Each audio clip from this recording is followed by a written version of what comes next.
Hi, I am here with the multi-talented Ian Hallard, who has worked extensively across stage, TV, radio and film. And he's also written the odd script or two along the way as well. From The Boys in the Band to Cat on a Hot Tin Roof, Doctors to Doctor Who, and Mary Queen of Scots to many, many pantomime dames. Ian is now touring with the gloriously brand new uplifting show, The Way Old Friends Do, which of course he also happened to write. And it's coming to the Lowry from the 22nd to the 27th of May. So thank you for writing this show, Ian. I cannot wait to see it. Thank you. Thank you. That's a lovely introduction. So the show, it's kind of, you could almost say it's like a love letter to ABBA. However, they're kind of almost just the catalyst for what is this story about friendship unfolding, really, isn't it? So can you tell us a little bit more about what goes on? Yeah, very much so. I mean, ABBA are the background and the setting. It's the ABBA tribute band is what brings the different characters together. So although it's not about ABBA, if you're a fan, there's plenty to love and there's plenty to see in terms of the costumes and a lot of bits of music and stuff. But I wanted to write about friendship and the play charts the journey over about just over a year of the course of the band, how they get together, their successes and otherwise, and then kind of comes up to date right at the end. So yeah, it's about those characters and the fun that they have and the fun that the audience have with them as well. And as you're a huge ABBA fan yourself, was it when you were writing it, were you like full of being like, oh my God, this is my job, I'm writing about ABBA? Or was there like an added pressure of, I'm writing about, like, I mean, I know you're not writing about ABBA, but you need to get it right. How did it play out for you? Well, there was one tweet from obviously a fairly committed ABBA fan who sent to me, said it was so lovely to see a play that was 100% accurate about ABBA, which did make me think, what, as opposed to all those other plays that are only kind of 70% accurate or 35% accurate. But I suppose because this is the first thing I ever wrote, and I wrote it on spec, I didn't even know whether I'd get to the end of it, or when I did get to the end of it, whether I would show it to anyone. I thought I'll just give it a go and see what I think. So I suppose the pressure was off in that respect, because I kind of go, well, if I don't rate it, or if the people around me don't, or if then it doesn't matter, no one's ever going to see it. But I was certainly excited about writing it. I mean, once I'd had the idea, I kind of was waking up at 6 o'clock in the morning, coming downstairs. My husband and the dog were away on holiday at the time, so I basically just sort of wrote all day, and the reason that I wasn't on holiday was I was doing a play in the evening in London, and I took my laptop with me to the dressing room, and I was writing it when I wasn't, because I kind of couldn't get it out of me quickly enough. Fortunately, I didn't miss any entrances. I still managed to. Hang on a second, I just need to finish this sentence. Exactly, yes, I know. The dressing rooms were very near the stage, so it was lucky. So I was kind of like, okay, I can just get to the end of this line and then I'll go on.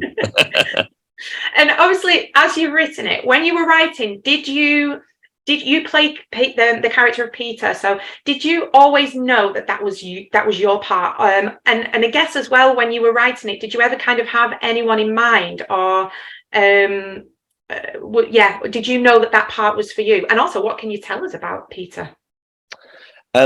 Yeah, well, as it was the first thing I wrote, I thought, well, I want to write something for myself. I mean, obviously, there's no guarantees here. If the deal breaker would have been come to the production, the only way it can happen is if, I don't know, Ben Whishaw had to play it, then obviously I'd have gone, okay, that's fair enough. I still want my play to happen. But fortunately, the Birmingham rep and the producers were all very, the original production at Birmingham were all keen that I should play the part. So, and I didn't want to challenge myself hugely. So it's not a huge stretch, this one. So it's kind of, he's quite like me. he looks a lot like me. But then when it came to the other character, well, the other sort of main character, it's very much inspired by the friend, I mean, the events aren't autobiographical, and what happens between the two central characters, the two friends, aren't based on real life. But the sort of dynamic I have with the character of Edward was inspired by a very good friend of mine who's also an actor. So that was sort of based on kind of real life. But for the rest of the cast, I didn't write it with anyone in mind, although once I'd created the character of Mrs. Campbell, who seems to be everyone's favourite, who's the slightly eccentric piano player who ends up joining the group as Benny. The first time, once I'd written it, I thought I think the best person I can imagine playing this part is Sarah Crowe of Olivier award-winning fame and Love Actually, not Love Actually, Four Weddings and a Funeral. Yeah. And as she's a friend, I was able to ask her if she'd do it. So she did the first public reading, and she's played her ever since. So yeah. But everyone else, the parts were kind of all up for grabs. We had a brilliant casting director, Mark Frankham, who got some great actors in. Couldn't be happier with the company that we've assembled. And of course, you've also assembled your husband, the formidable Mark Gatiss. Was it kind of that you're able to hand, I guess, what is like your baby? You're able to hand it over to someone who you trust implicitly. Did that help? Yeah. He'll kill me if I don't take it. It's Mark Gatiss. Yeah, I'm so sorry. So sorry. He spends his whole life correcting people, so don't worry about it. Well, I mean, he was the first person I showed it to. After I'd written it, I thought, well, obviously I trust his judgment. He has a fair bit of experience in these matters. If he turns around and says, I mean, we worked together over the years a lot, and I read all his scripts and sort of give him my thoughts. But I knew that if he read it and was like, look, I love you dearly, but this is terrible, delete it and never show another human being, then I would get an honest opinion from him. But happily he didn't. And then, the discussion, it wasn't a kind of foregone conclusion that he would direct it. We had a long conversation with him and with producers about whether it was the right thing to do.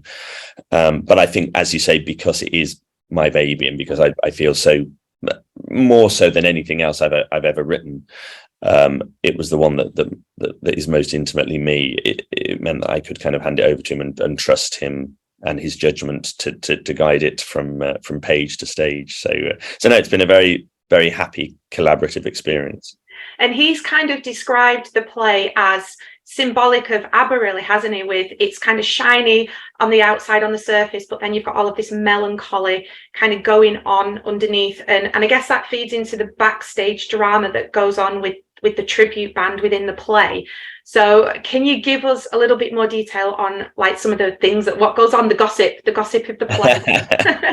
Well, I think it's I mean, I don't want to overstate that, because I mean, there's a lot of it's not all wallowing in doom and gloom. There's a lot of laughs and and it's fabulous to just hear how much the audience respond to it and how much laughter there is in it. But I suppose that the melancholy in background it is in the background, but these are the two characters are products of their time. They're both middle-aged men who grew up at a time when there was a lot of homophobia in the tabloid press, and the HIV and AIDS epidemic loomed very large. So, and at Section 28, so they weren't able to be open or talk about their sexuality as at school and as teenagers. So that's background, that's backstory, but it's there, and it's had an effect on them.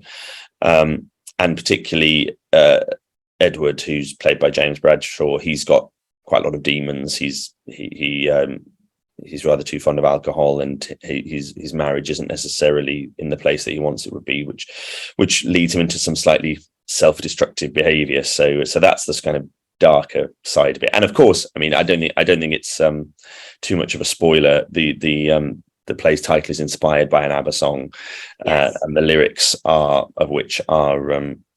times of joy and times of sorrow, we will always see it through. So there are rough patches in their friendship before they finally kind of come together as well. So that's and I was going to mention that actually, that because it is the lyrics. When you read the lyrics of the title of the play, which is the corresponding song, it kind of does sum it all up, doesn't it? Like you say, that it's about no matter what's going on, if you can come together with your friends and you can kind of overcome.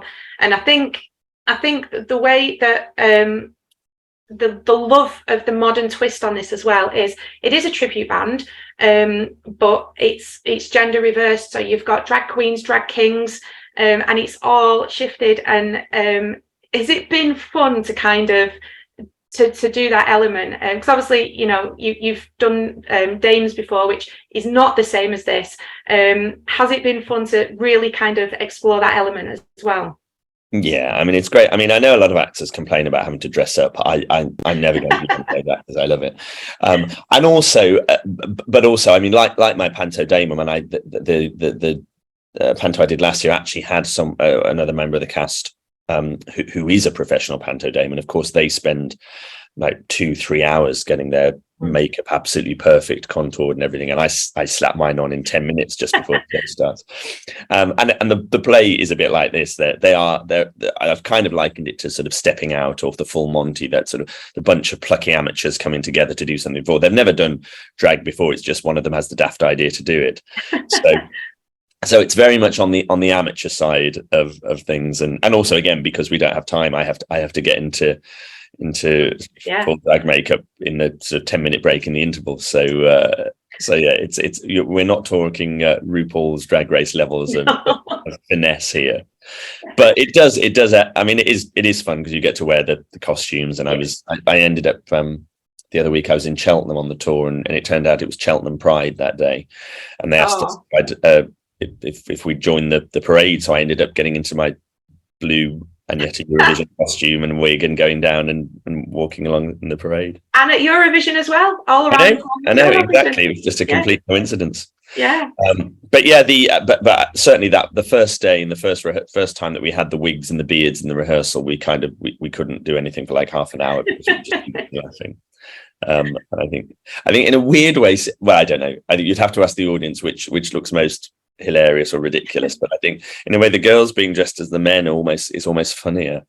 Yeah, well, it's not as seen, is it, with the beards? You know, like you say, with drag, everyone it's so much more commercial now. Everybody's seen it a lot more than drag kings, so maybe that's why. Maybe. Yeah. But ABBA. Okay, so I'm not going to ask you to tell me your favorite song, because I imagine that's like choosing a favorite child or a favorite animal or something like that. But do you have any kind of like a go-to ones that you really love, either musically that uplift you or lyrically? Because the lyrics of their songs are just stories in themselves. You know, do you have any that you kind of go to?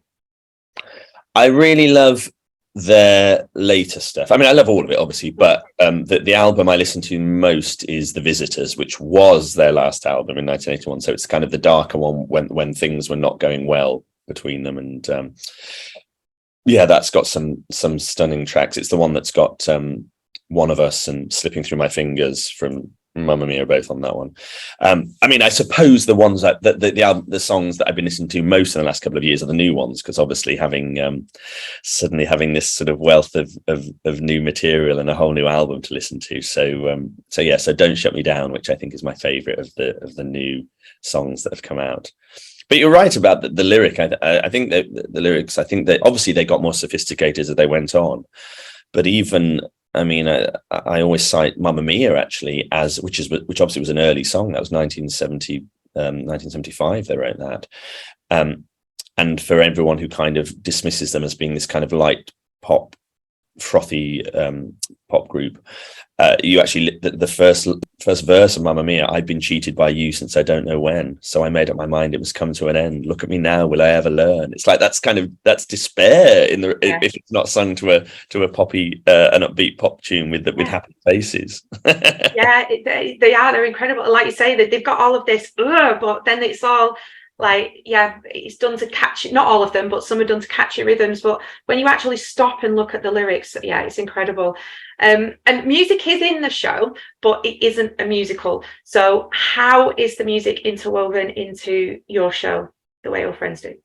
Well, we've been very fortunate to get the rights to sing one song in the show, which we negotiated with, but obviously it's a complex kind of the legalities of it all. We're not an official authorized product. Well, it's not like we're doing it unofficially. They know. They're happy for it to proceed, but obviously we're when Mamma Mia and Voyage obviously have got sort of ABBA's direct involvement, but fortunately, because of we're background and transitional music isn't covered by the same sort of rights situation, so we're able to have little snippets of it. So there's enough ABBA kind of just bubbling along for people to hear as well. But yes, it's not a musical. It's a play, and it sounds like such an incredible play at a time that has been a rubbish few years. You come along with this gift of a show that is uplifting, and it's about following your dreams and just being there for each other. So is there anything left that you would like to say to audience members as to why they should come along? Yeah, I think just on I mean, we've been touring for several months now, and I think it's just every single night and every show, I'm just kind of so sort of overwhelmed by the response people, but by the end they're cheering and they're on their feet, and it's really lovely, and it's doing what I kind of hoped it would do, as you say, after the last couple of years we've had that people just want to have a bit of escapism and a bit of fun and laugh and connect with these characters, which is what they seem to be doing. So it's really, I can't wait to come and bring it to Manchester and well, we cannot wait to have you. We cannot wait to have you, honestly. So thank you so much. As we've said, it is coming to the Lowry from the 22nd to the 27th of May, The Way Old Friends Do, written by and starring Ian Hallard. So please do come along and just enjoy, just be uplifted and have a really, really good night out at the theatre. Thank you so much, Ian, and all the best with the rest of the tour as well. Thank you. Pleasure. Lovely to chat to you. Thank you. You too.